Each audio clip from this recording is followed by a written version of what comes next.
Hi everybody, this is Agnes from Sediment, and today let's talk about perfumes, Sancerre whites, and fashionable reds and rosés. I consider Sancerre to be one of the classic French wine appellations offering great quality. However, what sets it apart from other classic French wine appellations offering great quality is that you don't need to cellar this wine in order to enjoy it. And while I do believe that Sancerre can age, and I will talk about it a bit later, it offers great pleasure when consumed young. It has lovely perfume of fresh lemons, white blossom, and hints of freshly cut grass, crisp mouth-watering acidity, and pleasant citrus fruit-driven aftertaste.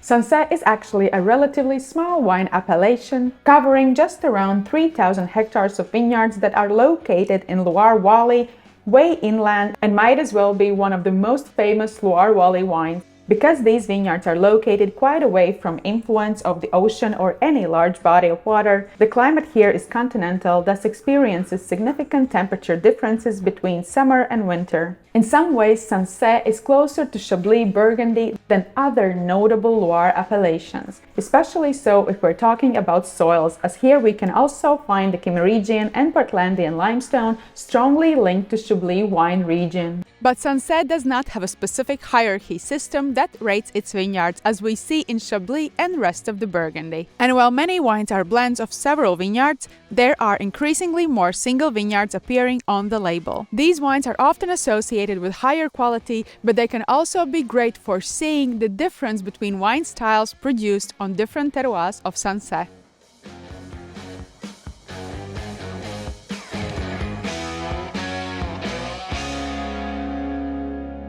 Most famous wines of Sancerre are definitely those made of Sauvignon Blanc grapes. They make beautifully perfumed wines here with distinct minerality in terms of crushed oyster shells, wet stones, and refreshing acidity. While whites are the dominant style of Sancerre, these wines can actually be pink and red in color as well. Reds must be made from Pinot Noir and could offer great value for those who enjoy Burgundy, although I find these wines to be lighter in style most of the time. Historically, Pinot Noir was more important grape variety here than Sauvignon Blanc was, and many documents and notes praise it. Unfortunately, after the devastation of phylloxera, it was never replanted to the same extent. Likewise, pink wines must also be made from Pinot Noir grape, and most of them offer great refreshment during the warm summer months.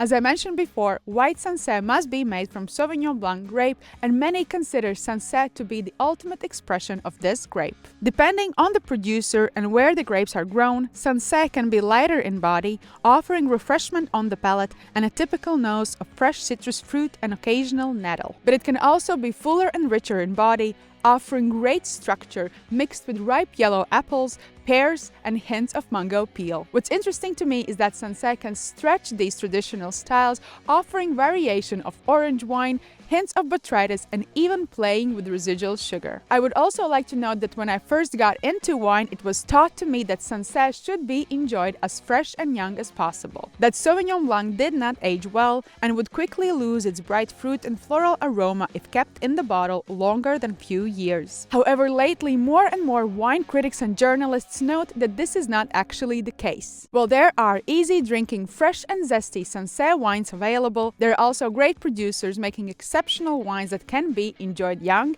but also can easily be aged in the cellars to offer great flavor depth years later. And as mentioned before, pink and red Sancerre must be made from Pinot Noir grapes. While most rosés will be fresh and bright fruit driven, made for immediate appeal, red wines are slowly changing from light-bodied and fruity towards more structured and concentrating, offering depth of flavors, though not all are there yet. Rarely ever will these wines have significant oak influence, and on those rare occasions when Sancerre is aged in oak, it will almost certainly be large and neutral, allowing fruit and terroir to shine.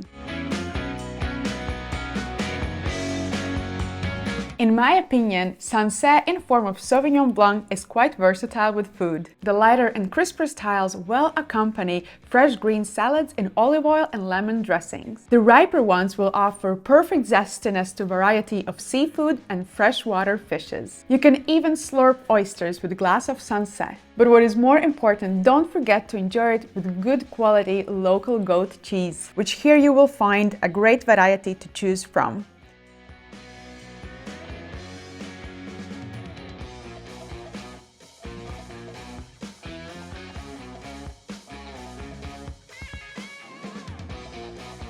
For me, a glass of refreshing Sancerre and fresh goat cheese has always been one of my favorite food and wine pairings.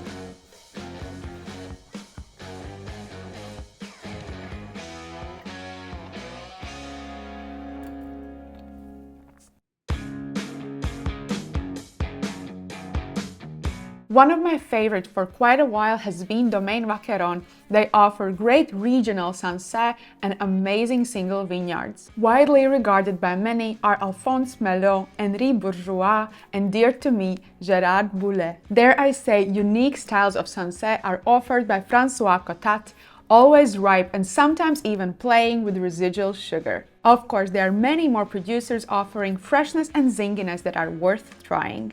I mentioned in this video another great French winemaking region, Chablis, and here is my video about it.